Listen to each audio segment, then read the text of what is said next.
The last of us का episode 1 start होता है 1968 के टीवी ब्रॉडकास्ट से, जिसमें ये डिस्कस हो रहा है कि अगर पैंडेमिक होता है तो क्या होगा। उनमें से एक एपिडेमियोलॉजिस्ट बैक्टीरिया और वायरस को लेकर ज्यादा कंसर्न नहीं है, बल्कि वो फंगाई को लेकर ज्यादा वरिड होता है, जहां वो बताता है कि फ्यूचर में फंगाई होस्ट पर टेक ओवर करके उन्हें पपेट की तरह यूज करेगा, जैसे वो एनिमल्स को यूज करते ही हैं। ह्यूमंस पर फंगाई अभी असर नहीं करते हैं, क्योंकि फंगाई 94 डिग्री से ज्यादा टेम्परेचर में सरवाइव नहीं कर सकते, पर फ्यूचर में वो ह्यूमंस पर भी कब्जा कर लेंगे। अब हमें 2003 का सीन दिखाया जाता है जकार्ता, इंडोनेशिया में, जहां मेन लीड में है जोल, उसका भाई टॉमी और उसकी बेटी सैरा। यहाँ आज जोल का बर्थडे होता है और जोल और टॉमी अपने ऑफिस जाने के लिए और साथ ही सैरा अपने स्कूल जाने के लिए कार से निकल जाते हैं। अब स्कूल ओवर होने के बाद सैरा मार्केट आती है। जोल के यहाँ एक पुरानी वॉच होती है जो उसे बहुत पसंद थी, पर वो टूटी हुई थी, इसीलिए सैरा उसे ठीक कराती है और वो उसे अपने डैड को गिफ्ट करने वाली थी। पर वहाँ शॉपकीपर की वाइफ आकर सैरा को बोलती है कि उनकी शॉप बंद हो रही है, इसीलिए उसे जाना होगा। लकीली सैरा की वॉच अब तक ठीक हो चुकी थी, पर शॉप से बाहर आकर वो काफी पुलिस एक्टिविटीज को नोटिस करती है। इसके बाद वो अपने नेबर्स के घर चली जाती है, जो कि एक बूढ़े कपल का होता है। नेबर्स के घर से निकलते टाइम सैरा नोटिस करती है कि उनका डॉग ओल्ड लेडी को घूर घूर कर देख रहा होता है। बाहर आकर वो कुछ फायर जेट्स को आसमान में उड़ते हुए देखती है। अब रात में जब जोल घर वापस आता है तो सैरा अपने डैड के लिए ठीक कराई हुई वॉच लेकर आती है। इसके बाद वो दोनों मूवी देखते हैं जो सैरा अपने नेबर से लेके आई थी। अब थोड़ी देर के बाद सैरा मूवी देखते देखते सो जाती है। तभी जोल को टॉमी का कॉल आता है और पता चलता है कि बार में लड़ाई की वजह से टॉमी को पुलिस ने अरेस्ट कर दिया है और उसे बेल की जरूरत है। जोल अपने भाई को लेने के लिए चला जाता है। अब रात को 2 बजे एक्सप्लोजन की आवाज से सैरा की नींद खुल जाती है, जहां वो टीवी पर नेशनल अलर्ट का मैसेज देखती है और वो नेबर के डॉग को अपने डोर पर भी देखती है। जब वो बाहर आकर देखती है तो पता चलता है कि नेबर्स का डोर पूरी तरह से खुला हुआ था। अंदर जाकर जब वो देखती है तो पाती है कि ओल्ड लेडी ने अपने डॉटर और अपने हस्बैंड को मार दिया है। सैरा जल्दी से भागकर बाहर आती है कि तभी उसके डैड जोल और टॉमी भी घर आ चुके थे। जोल उस इन्फेक्टेड लेडी को रेंच से वहीं पे मार देता है। अब वो तीनों टाउन से बाहर आकर हाईवे की तरफ आ जाते हैं। उन्हें यहाँ कोई आइडिया नहीं था कि क्या हो रहा है। उनको बस ये पता था कि पैरासाइट आउटब्रेक की वजह से लोग इन्फेक्टेड हो रहे हैं। वो देखते हैं कि बहुत सारे लोग उन्हीं की तरह भाग रहे हैं और इसीलिए हाईवे में ट्रैफिक जैम हो गया है। टॉमी डिसाइड करता है कि वो लोग टाउन से जाते हुए मिलिट्री बैरिकेड को बाईपास करेंगे, एज बहुत से एरिया में मिलिट्री का भी बेस लगा हुआ होता है। लेकिन टाउन के मेन स्ट्रीट में आते ही वो बहुत सारे इन्फेक्टेड लोगों को देखते हैं। वहीं एक प्लेन आसमान से नीचे गिरते हुए उन्हें दिखाई देता है, जहां एक बड़ा सा एक्सप्लोजन होता है और उनकी गाड़ी उसमें पलट जाती है। यहाँ पर सब लोग ठीक थे, पर सैरा के पैर में चोट आ जाती है। अब वो ठीक से चल भी नहीं पा रही थी, इसलिए जोल सैरा को उठाकर चलने लगता है। वहीं टॉमी उन दोनों से अलग हो जाता है, तो इसलिए टॉमी उन्हें बोलता है कि वो लोग टाउन से निकलकर नदी के पास उसे मिलेगा। जोल वहाँ से सैरा को लेकर निकलने लगता है, पर जल्दी ही वो एक आर्मी ऑफिसर से मिलता है और बताता है कि वो लोग इन्फेक्टेड नहीं है। जब ऑफिसर अपने कमांडर को अलर्ट करता है तो कमांडर उसे उन्हें शूट करने का ऑर्डर देता है। जब ऑफिसर उन्हें शूट करता है तो जोल को गोली लग जाती है उसके कमर पर वो सिर्फ छू के ही जाती है। तभी सही टाइम पर आकर टॉमी ऑफिसर को मार देता है। यहाँ सैरा की हालत बहुत खराब हो चुकी थी, क्योंकि उसे असल में गोली लगी थी और वो इसके बारे में कुछ नहीं कर पा रहे थे, और यहाँ सैरा अपना दम तोड़ देती है। अब स्टोरी 20 साल आगे बढ़ती है, यानी ईयर 2023 में। यहाँ प्रेजेंट में जोल बोस्टन में है। यहाँ सब कुछ चेंज हो चुका है, जहाँ अब रेफ्यूजीज कैंप है और ये एक तरह का वॉर एरिया लगता है। बोस्टन में अब फेडरल डिजास्टर रिस्पॉन्स एजेंसी यानी फेड्रा का राज चलता है। उन्होंने यहाँ पे क्वारंटाइन जोन्स और बड़ी बड़ी दीवारें बनाई हुई है।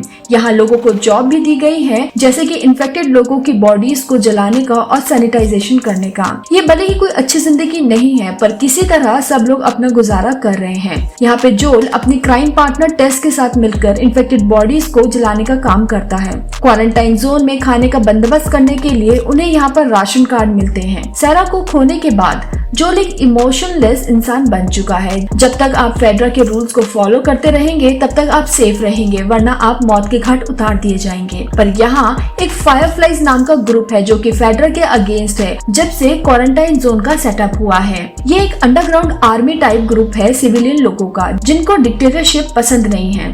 जोल का भाई टॉमी फायरफ्लाइज का ही एक पार्ट है। जोल यहाँ टेस के साथ मिलकर इलीगल काम भी करता है, जैसे कि पिल्स बेचकर पैसे कमाना, जहाँ उसका बेस्ट कस्टमर एक फेडरा का ऑफिसर है। यहाँ जोल ऑफिसर के साथ एक डील करता है एक गाड़ी के लिए। यहाँ ऑफिसर उसे बताता है कि गाड़ी बहुत खराब हालत में है और उसमें बैटरी भी नहीं है। जोल ये डील फाइनल करता है क्योंकि उसे एक गाड़ी की बहुत जरूरत थी और ऑफिसर उसे वार्न करता है कि आज रात रोड से उसे दूर रहना होगा क्योंकि फायरफ्लाइज आजकल बहुत सारे धमाके कर रहे हैं और इसीलिए उसके बॉस ने उसकी ड्यूटी डबल कर दी है। यहाँ फायरफ्लाइज और सिविलियन के बीच में फर्क करना थोड़ा मुश्किल हो चुका था। अब जोल एक रेडियो टावर में जाता है।